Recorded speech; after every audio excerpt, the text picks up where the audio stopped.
Middle east में तनाव अब एक खतरनाक मोड़ पर पहुंच चुका है। इजराइल का दावा है कि उसने ईरान के एक बेहद बड़े नेता को एयर स्ट्राइक में मार गिराया है और अगर ये सच साबित होता है तो ये सिर्फ एक हमला नहीं बल्कि पूरे क्षेत्र में युद्ध को और भड़काने वाली घटना हो सकती है। नमस्कार, मैं हूं आकांक्षा और आप देख रहे हैं न्यूज़ 18 का डिजिटल प्लेटफॉर्म। तो इजरायली मीडिया और रक्षा मंत्री के मुताबिक ईरान के शीर्ष सुरक्षा अधिकारी अली लारिजानी को एक एयर स्ट्राइक में निशाना बनाया गया है। साथ ही बासिज फोर्स के कमांडर गुलाम रेजा सुलेमानी को भी इस हमले में टारगेट किया गया। हालांकि अभी तक ईरान ने इन दावों की पुष्टि नहीं की है, यानी उनकी मौत हुई है या नहीं अभी तक ये साफ नहीं हुआ है। अब आपको समझाते हैं कि अली लारिजानी आखिर है कौन। दरअसल वो ईरान की सत्ता में बेहद अहम भूमिका निभाते रहे हैं। वो देश के सर्वोच्च राष्ट्र सुरक्षा परिषद के सचिव हैं और अली खामेनेई के बेहद करीबी माने जाते हैं। और अगर उनकी मौत की पुष्टि होती है तो ये ईरान के लिए बहुत बड़ा झटका होगा, क्योंकि वो देश के सबसे प्रभावशाली नेताओं में से एक माने जाते हैं।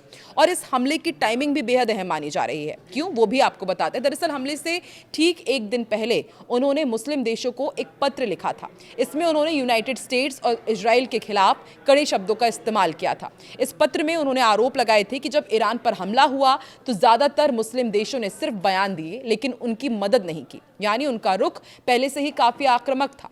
अब बात करते हैं बासिज फोर्स की। बासिज ईरान की एक अर्धसैनिक बल है जो इस्लामिक रेवोल्यूशनरी गार्ड कॉर्प्स, जिसे हम IRGC के नाम से भी जानते हैं, उससे जुड़ी हुई ये एक संगठन है। ये संगठन देश के अंदर सुरक्षा और जरूरत पड़ने पर युद्ध में अहम भूमिका निभाता है।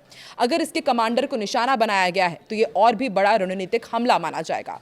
अब सबसे बड़ा सवाल, क्या यह हमला सच में सफल हुआ? ईरान आखिर चुप क्यों है? और अगर लारिजानी मारे गए हैं तो ईरान इसका जवाब अब कैसे देगा? ईरान की चुप्पी कई तरह के संकेत देती है। या तो वो अभी स्थिति स्पष्ट कर रहा है या फिर जवाब देने की तैयारी में है। कुल मिलाकर ये घटना मिडिल ईस्ट में बढ़ते तनाव को और खतरनाक बना सकती है।